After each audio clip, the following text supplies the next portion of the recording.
தன்னுடைய குதூகல பேச்சால் அனைவரையும் சொக்க வைக்கும் ரிஷபராசிக்காரர்களே. இந்த ஏப்ரல் மாதம் எப்படியெல்லாம் இருக்க போகுது? என்ன மாரிலாம் பண்ண போகுது? அப்டின்னா, நிஜமாவே எங்களுக்கெல்லாம் கொஞ்சூண்டு காண்டா இருக்கு. மத்தவங்களுக்குலாம் நல்லா இருக்கு.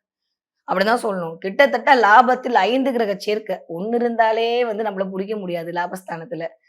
லாபஸ்தானம் அது எனக்கு ஒரே ஒரு சந்தோஷம் என்ன தெரியுமா? ரிஷபராசிக்காரர்களுக்கு. என்னதான் தலைக்கு மேல குரு இருந்துச்சு அப்படி இப்படின்னா கூட நெறைய ரிஷபராசிக்காரங்க கொஞ்சம் ஹெல்த் வைஸ் கொஞ்சம் பாதிக்கப்பட்டீங்க. கொஞ்சம் மென்டலா கொஞ்சம் டிப்ரஷனுக்குள்ள போனீங்க. குடும்பம் அப்படின்ற இடத்துல மட்டும் கொஞ்சம் அ அப்படி இப்படி வந்து பிரச்சனை எல்லாம் ஃபேஸ் பண்ணீங்க. ஆனா இந்த தடவ ராசிநாதன் உச்சம் அடைஞ்சிருக்கிறாரு. வேற என்ன வேணும்? 2ஆம் வீட்டு அதிபதி வந்து நீச்சமா இருந்தாலும் நீச்ச பங்கத்துல இருக்காரு ராசிநாதனோட சேர்ந்து. ஸோ ராசிநாதன் 2ஆம் வீட்டு அதிபதி, 10வதுக்கு ராகு, நான் சூப்பரா இருக்கக்கூடிய சனி, எல்லாத்தையுமே தரக்கூடிய சனி வேற என்ன வேணும் சொல்லுங்க?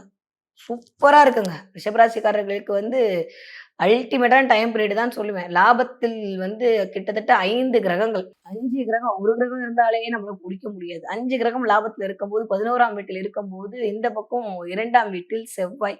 ஒரு 2, 3 நாளைக்கு அதுக்கப்புறம் அவர் மீனாம் வீட்ல நீச்சத்தை நோக்கி போய் விடுகிறார். ஸோ எப்படி இருக்க போகுது ரிஷபராசிக்காரர்களுக்கு அப்படின்னு சொல்லி பார்த்தோம் அப்படின்னா, எல்லாமே நல்லா இருக்கு. மிகச்சிறந்த யோகம். நெறைய பேர் வீட்ல குவா சத்தம் கேட்பதற்கான வாய்ப்பு இருக்கு. இதுவரைக்கும் குழந்தை பிறக்கலன்னு சொன்னீங்கன்னா, ரிஷபராசிக்காரங்களுக்கு குழந்தை பிறப்பதற்கான முகாந்திரங்கள்லாம் தெரிய போகுது. மிகச்சிறந்த மருத்துவம் கிடைக்கப் போகிறது.